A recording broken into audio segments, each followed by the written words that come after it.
Dall'affinità con il popolo americano nasce il Presidente, più di una pizzeria, una tradizione nel cuore di Napoli, tramandata dal maestro pizzaiolo Ernesto Cacialli e rinnovata dal figlio Vincenzo. Io ti incontraio, una bocca rossa come una cerasa. Il pizzaiolo del Presidente, unica a Napoli in via Tribunali. Io ti incontraio, volevo offrirti, pagandolo anche a rate, un brillante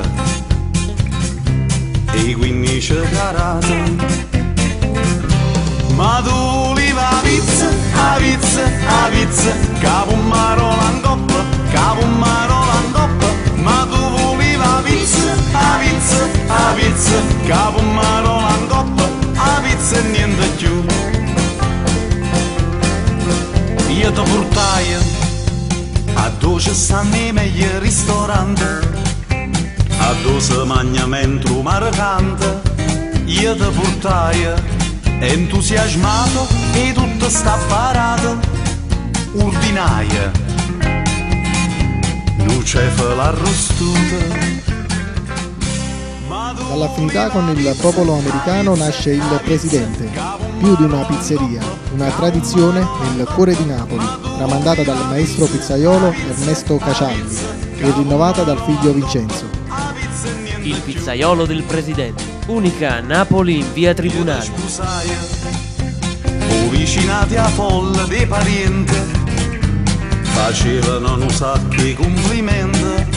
Io ti scusai all'improvviso, tra invito e battimano, arrivai una torticina piana. Ma tu voleva a pizza,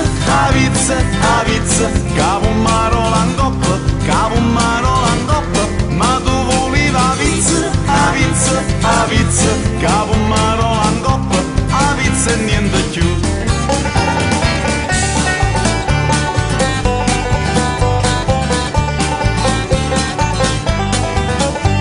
Dall'affinità con il popolo americano nasce il Presidente, più di una pizzeria, una tradizione nel cuore di Napoli, tramandata dal maestro pizzaiolo Ernesto Cacialli e rinnovata dal figlio Vincenzo.